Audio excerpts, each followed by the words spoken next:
Professor Krauss. I'd like to now invite Dr. William Craig. See now.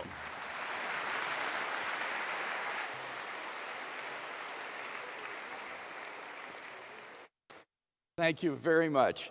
Well, it's a delight to be here. I want to thank the City Bible Forum for inviting me to participate in this important dialogue. And I want to thank Professor Krauss for making it so interesting. Thank you as well to you for all coming tonight to discuss these important issues with us. On April 8, 1966, the American news weekly Time carried a remarkable cover story. Is God dead? And the story described the movement among American theologians at that time to proclaim the death of God. However, to paraphrase Mark Twain, it seems that the rumors of God's death were greatly exaggerated. For at the same time that the theologians were writing God's obituary, a new generation of young philosophers and scientists was rediscovering his vitality. Just a few years after its famous Death of God issue, Time carried a similar cover story, only this time the question read, is God coming back to life? And that's how it that's how it must have seemed to those theological morticians of the 1960s. During the 70s and 80s, interest in the intersection of philosophy, science, and theology continued to grow. In 1991, at a conference on the history and philosophy of thermodynamics, the eminent British physicist P.T. Landsberg began with these words. To talk about the implications of science for theology at a scientific meeting seems to break a taboo. But those who think so are out of date. During the last 15 years, this taboo has been removed. And in talking about the interaction of science and theology, I am actually moving with a tide which is threatening to wash us away in a flood of publications. Over the last quarter century and on into the 21st, a flourishing dialogue between science and theology has been going on in Europe and North America.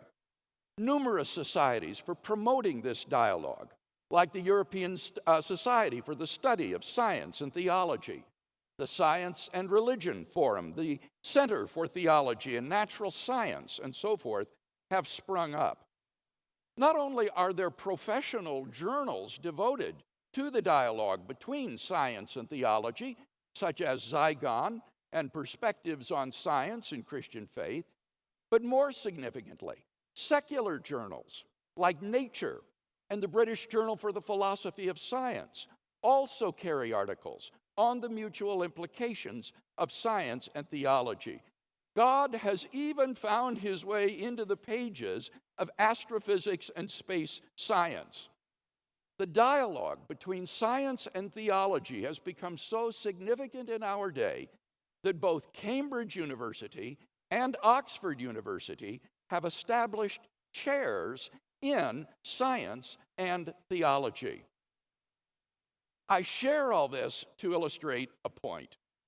Folks who think that science has somehow buried God are simply out of date and out of touch. Science and theology have discovered that they have important mutual interests and important contributions to make to each other. And those who don't like it can choose not to participate in the dialogue, but that's not going to shut down the dialogue or show it to be meaningless.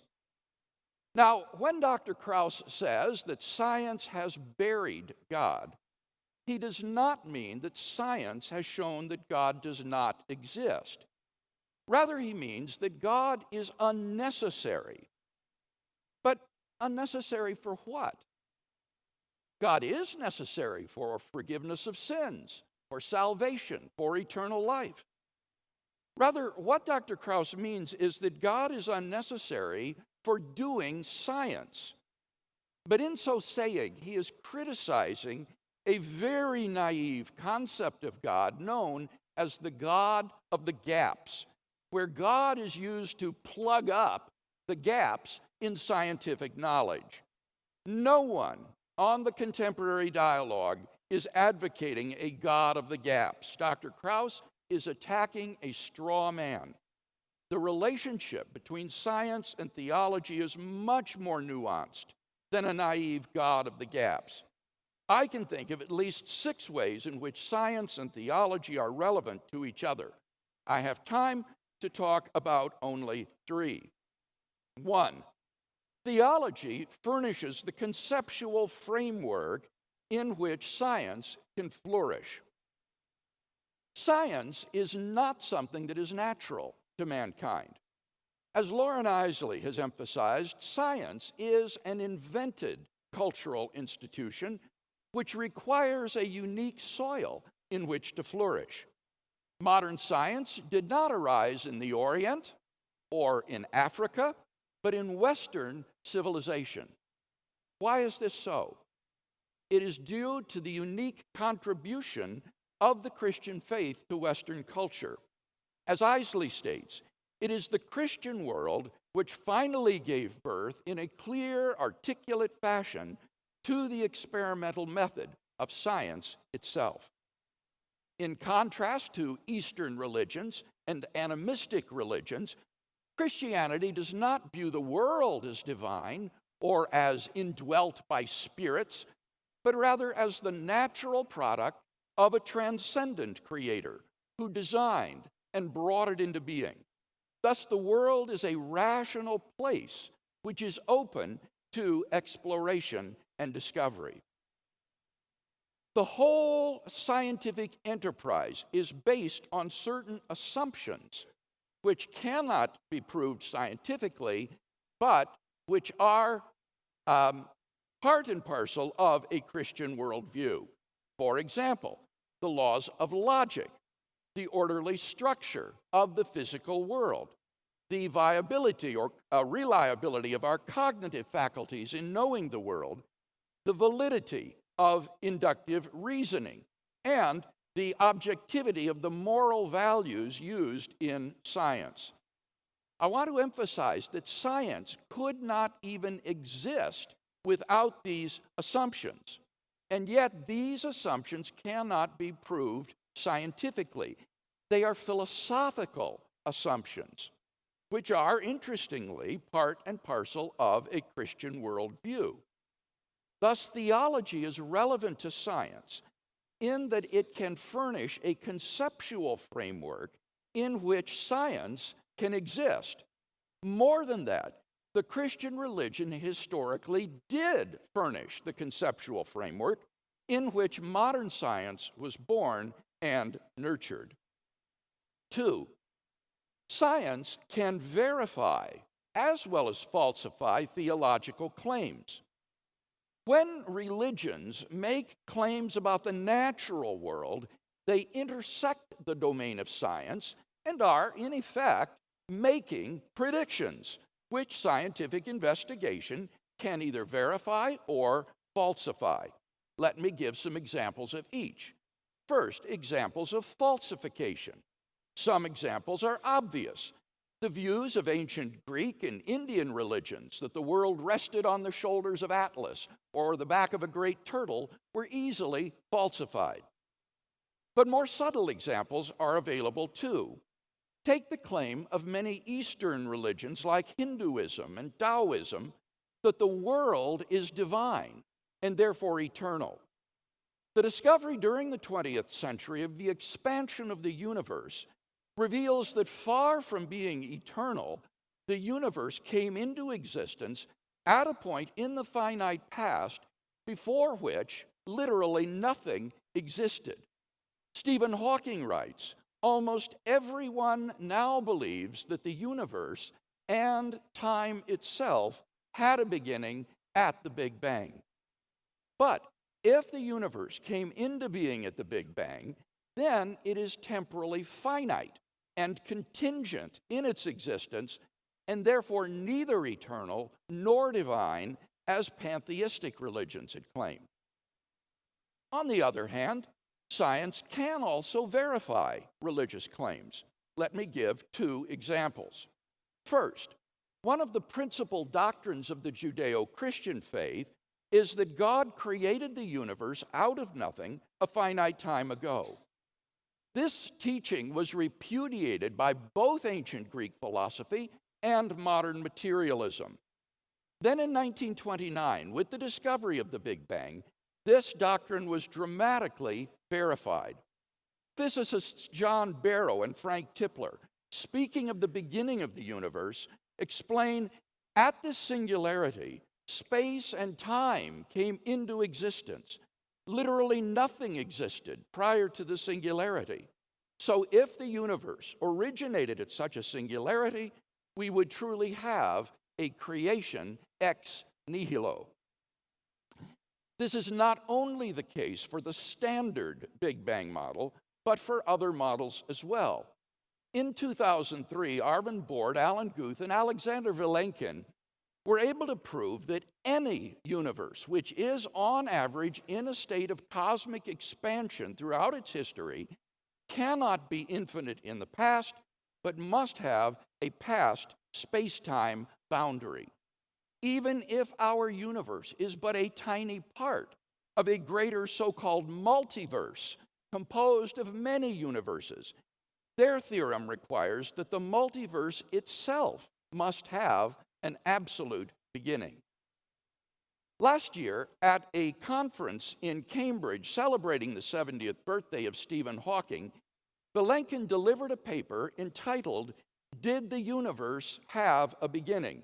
which surveyed current cosmology with respect to that question. He argued that none of these scenarios can actually be past eternal. He concluded, all the evidence we have says that the universe had a beginning. A second scientific verification of a religious claim is the belief of the great monotheistic faiths that the world is the product of intelligent design. Scientists originally thought that whatever the initial conditions of the universe were, eventually the universe would evolve complex life forms. But during the last 50 years or so, scientists have been stunned by the discovery of how complex and delicate a balance of initial conditions must be given in the Big Bang in order for the universe to permit the origin and evolution of intelligent, interactive life. In various fields, discoveries have repeatedly disclosed that the existence of intelligent life depends upon an incomprehensibly delicate balance of physical quantities and physical constants, such that if any one of these were to be altered by less than a hair's breadth, the life-permitting balance would be destroyed and life would not exist. In fact, the universe appears to have been fine-tuned from the moment of its inception for the production of intelligent life. Given the incomprehensible improbability of the initial conditions necessary for our existence, it is plausible that these are not the result of chance, but of design. Thus, science can falsify or verify claims of theology. 3, science encounters metaphysical problems, which theology can help to solve. Science has an insatiable thirst for explanation, but eventually science reaches the limits of its explanatory ability. For example, in explaining why various things in the universe exist, science ultimately confronts the question of why the universe itself exists. Now notice that this need not be a question about the temporal origin of the universe. Even if the universe is beginningless and endless, we may still ask why there is a universe at all. As the naturalist philosopher Derek Parfit says, no question is more sublime than why there is a universe, why there is anything rather than nothing. Here, theology can help. Traditional theists conceive of God as a necessary being whose non-existence is impossible, who is the creator of the contingent world of space and time. Thus, the person who believes in God has the resources to slake science's thirst for ultimate explanation. We can present this reasoning in the form of a simple argument. 1.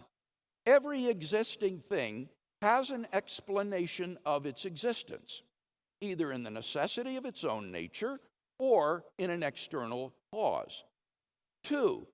If the universe has an explanation of its existence, that explanation is God. 3. The universe is an existing thing. What follows from these three premises? 4. Therefore, the explanation of the existence of the universe is God. In summary, then, we've seen three different ways in which science and theology are relevant to each other. Theology furnishes the conceptual framework in which science can flourish. Science can verify as well as falsify theological claims.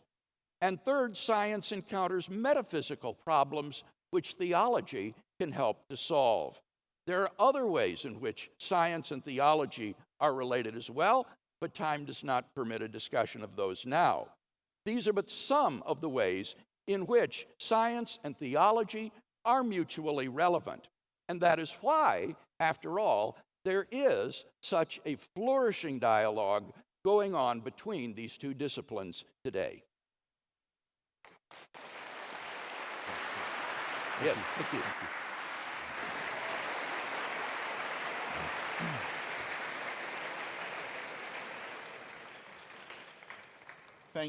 Thank you, Dr. Craig. Thank you, Professor Krauss. We've all been a little bit naughty and a bit, what should we say, profligate with our time. I've got a few questions just to begin fleshing out, I think, some of the, dare I say, points of contention and difference between our two speakers. Yeah. I just want to keep those to a couple questions, though, and then I want to spend as much time as we can handing it over to the questions that you yourself have submitted. I do have a nice big list of questions